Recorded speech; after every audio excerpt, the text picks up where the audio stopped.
Okay, I'm going to try to show you how easy this bread is to make by making a video. So it is about 9 o'clock on a Friday night, and the bread that I like to make the most, and which is the one that I made for the party last week, is a very slow rising.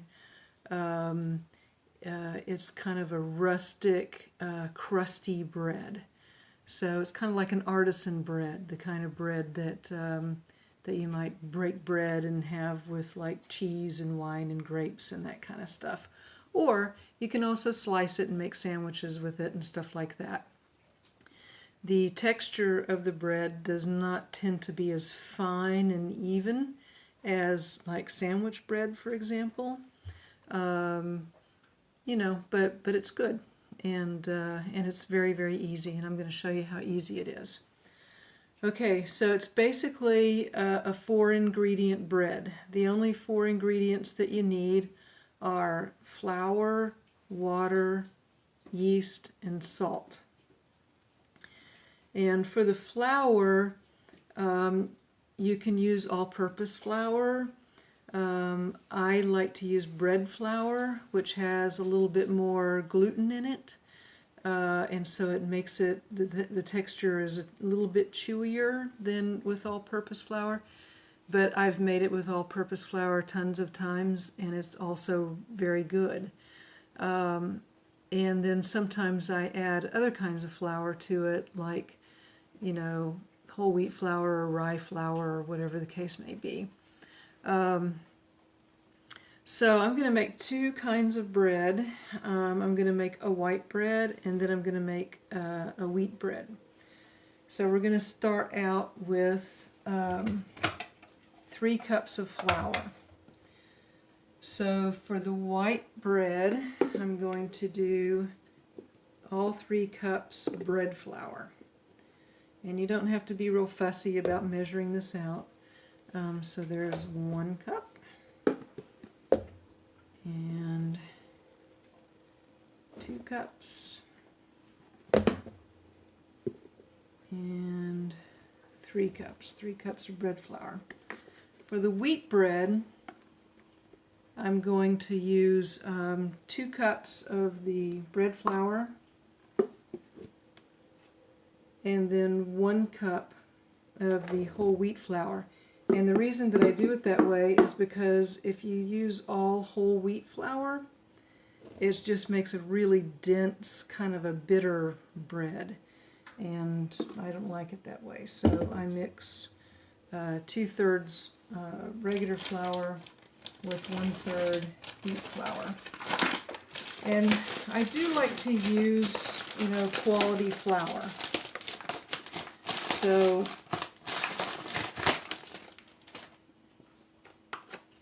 here I oftentimes use like Bob's red mill flour, which is stone ground whole wheat flour. It doesn't make a huge difference.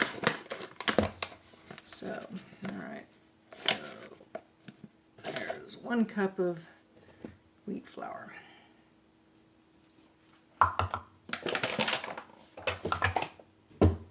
Okay. Now,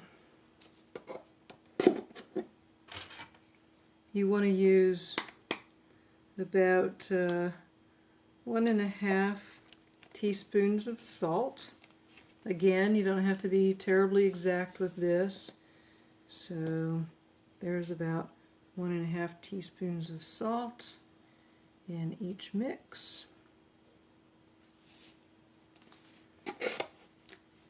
And then you want to use some yeast. Now, you can use the packaged yeast.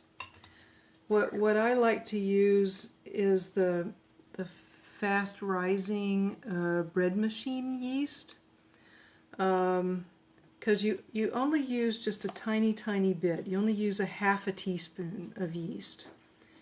And you're thinking to yourself, okay, how is that ever going to rise? But remember, it's a slow rising bread. And so it activates the yeast that you add to it, but it also activates the yeast that's already in the flour. And this yeast right here is actually expired. So it says it's best to use it before September 2015. But it's okay. It's fine. It's, you know, I keep it in the refrigerator, and it's still active enough. Now, if I were making a quick rising bread, or a double rising bread, I would use, you know, more current yeast probably, but for this bread, it doesn't make any difference at all. So, about a half a teaspoon in each of the breads, each of the dough. Okay. So far we have 3 cups of flour. We have 1½ teaspoons of salt and a half a teaspoon of yeast. Now, if you were going to add some other ingredient to your bread, like sometimes I like to add nuts or dried fruit. One of my favorite breads has like some grated orange rind and dried cranberries, and sometimes I even add a little bit of sugar to that. You know, but if you're going to add something to your bread, you want to add it now. And once you have your dry ingredients there, then you want to just kind of whisk those together a little bit and make like a little bit of a well in the center.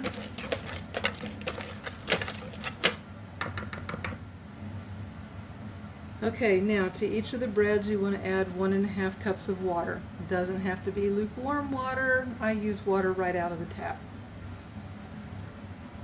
Okay, so there's 1½ cups of water in the white bread dough and 1½ cups of water in the wheat bread dough. Okay, now I'm using plastic bowls and a wooden spurtle or spoon. They say not to use, you can use glass, you can use plastic, you can do whatever. They say not to use metal,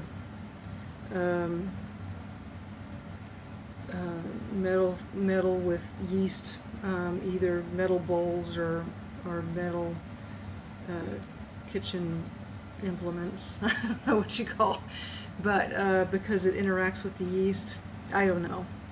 But I've just always used like plastic, glass, and wood when I'm making bread. So, all right. So this is the fun part. So then you just mix in the water, and what I like to do is kind of scrape around the sides and then fold it together until all of that flour is basically incorporated into the dough. And this usually takes less than a minute. So I'm just kind of scraping it around and trying to get all of that dry flour into the wet mixture.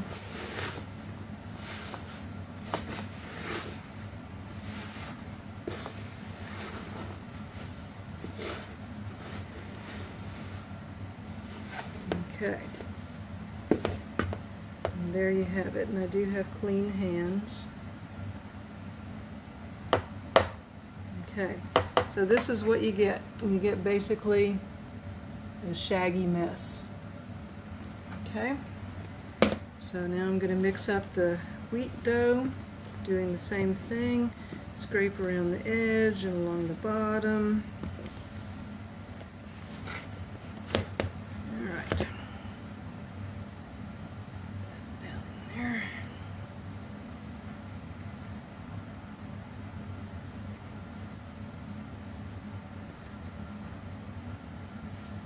All that nice dough off of my spurtle.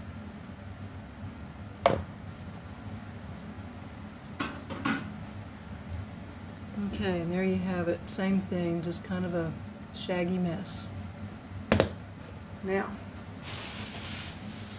you can cover it with a wet dish towel or a piece of plastic, saran wrap. What I do is I put grocery bags over them.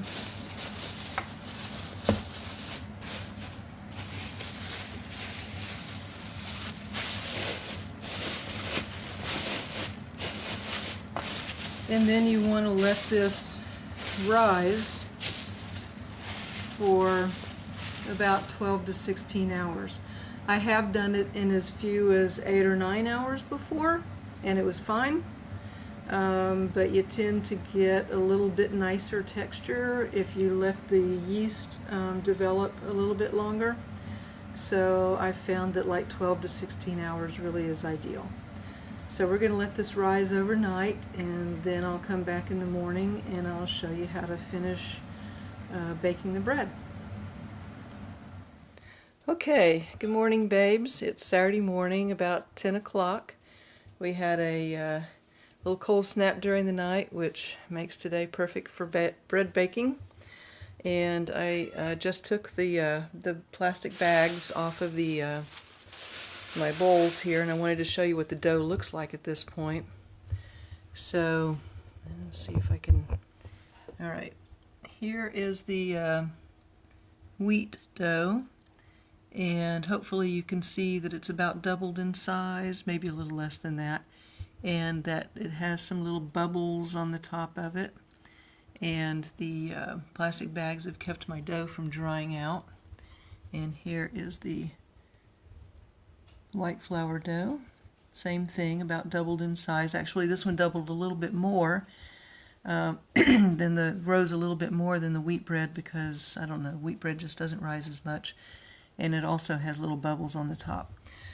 So you can see that even though the yeast was older than recommended, it did fine. And in fact, this is technically a sourdough bread, and you could, at this point, you could take a little bit of this dough and you could make your own starter. And if you have your own starter, you could use your starter instead of the yeast to make this bread, and it would work really nicely. And the more a starter matures, then the more of that sour taste that it has. So if you like a more sour sourdough bread, then take a little bit of this, make your own starter, and try using that. You could use just like a mason jar with a few holes poked in the lid or something so that it can breathe, and just keep it in your fridge and feed it once a week or so.